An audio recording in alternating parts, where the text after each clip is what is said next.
Take a look around you. Right now, there's probably a clock somewhere nearby. Maybe it's on your phone. Maybe it's hanging on a wall. Maybe it's on your wrist.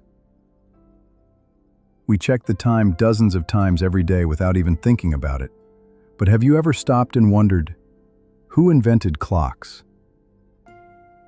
And perhaps an even stranger question, how did people know the time before clocks existed?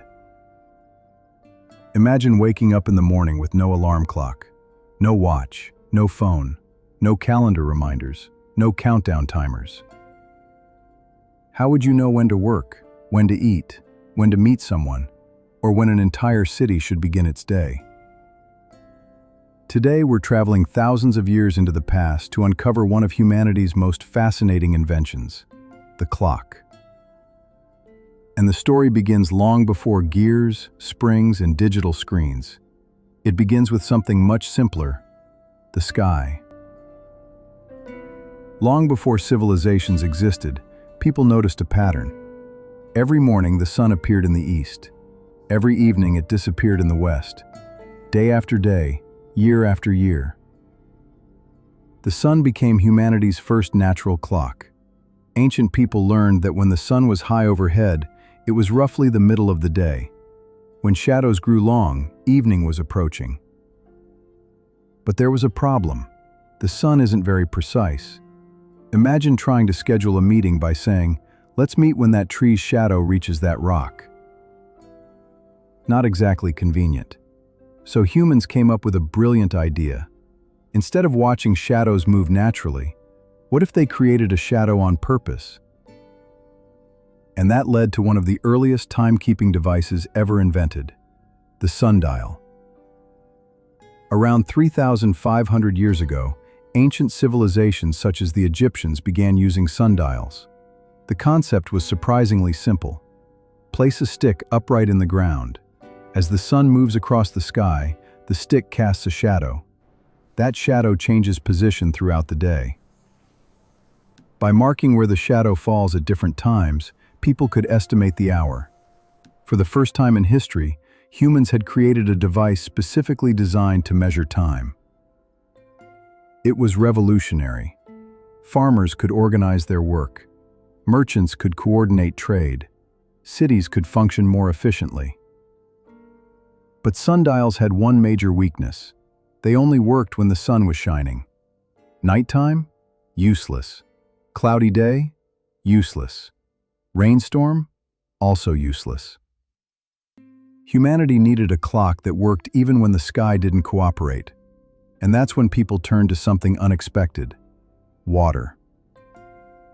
Imagine filling a bowl with water and poking a tiny hole in the bottom. Slowly, the water begins to drip out. Now imagine marking the water level at regular intervals. As the water drops, you can track the passing of time. This was the basic idea behind the water clock. Ancient Egyptians, Greeks, Chinese, and Babylonians all developed versions of water clocks.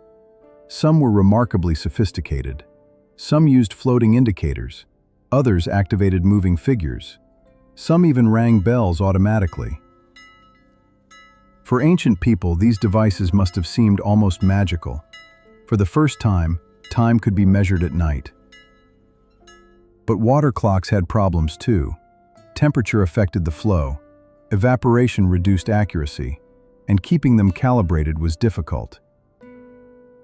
The search for better timekeeping continued.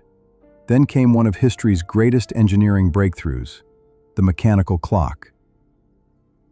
Fast forward to medieval Europe. Around the 13th and 14th centuries, inventors began creating mechanical clocks. Instead of relying on sunlight or flowing water, these clocks used gears, weights, and clever engineering. Picture a giant stone weight hanging inside a tower. As gravity slowly pulled the weight downward, gears turned at controlled speeds. Those gears powered clock hands and bells. Suddenly, entire towns could hear the time. Church bells rang every hour. Communities synchronized their daily lives. This changed society in profound ways. Before clocks, people mostly followed nature. After clocks, people followed schedules. Work became more structured. Businesses became more organized. Cities became more coordinated. In many ways, mechanical clocks helped build the modern world. But there was still a problem. They weren't very accurate. Some lost more than an hour every day. That might not sound terrible, until you're trying to navigate a ship across an ocean. Then, in 1656, a Dutch scientist named Christian Huygens introduced a game-changing invention, the pendulum clock. Years earlier, Galileo had noticed something fascinating while watching a swinging lamp. No matter how wide the swing was, the timing remained nearly the same. That observation inspired the use of pendulums in clocks. A swinging pendulum acts like a metronome. Tick, tock, tick, tock. Each swing takes almost exactly the same amount of time. The result? Clock accuracy improved dramatically.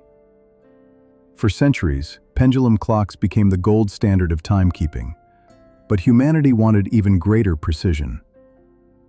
For most of history, clocks stayed in towers and buildings. People went to the clock didn't come to them. That changed with the invention of smaller mechanisms. Pocket watches became popular. Eventually, wristwatches appeared. Time became personal. People could check the time whenever they wanted. Train schedules, business meetings, school timetables, everything became increasingly dependent on precision. Then, in the 20th century, engineers discovered something extraordinary. When electricity passes through a quartz crystal, it vibrates at a remarkably consistent frequency. Think of it as a microscopic tuning fork. Those vibrations are incredibly reliable. By counting them electronically, clocks could keep time with amazing accuracy. Quartz watches soon spread across the world. They were cheaper, more reliable, and often more accurate than traditional mechanical watches. Then came digital displays. Instead of moving hands, people saw numbers.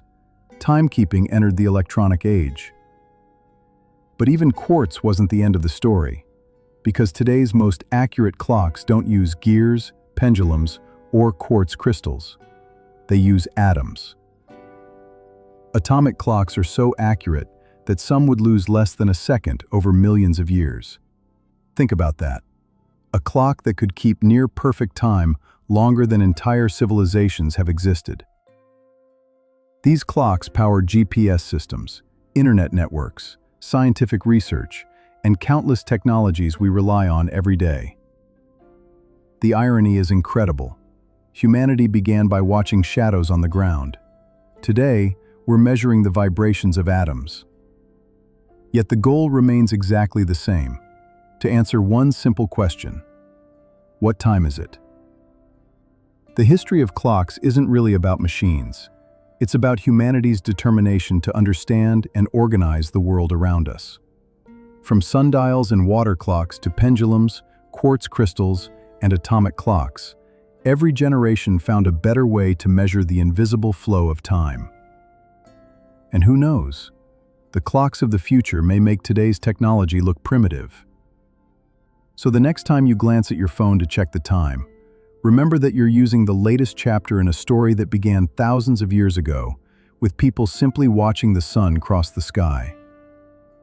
And that's how clocks started. If you enjoyed this journey through history, don't forget to like the video, subscribe to the channel, and let us know in the comments which ancient invention amazes you the most.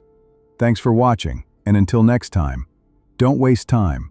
After all, it took humanity thousands of years to learn how to measure it, and that's how clocks started.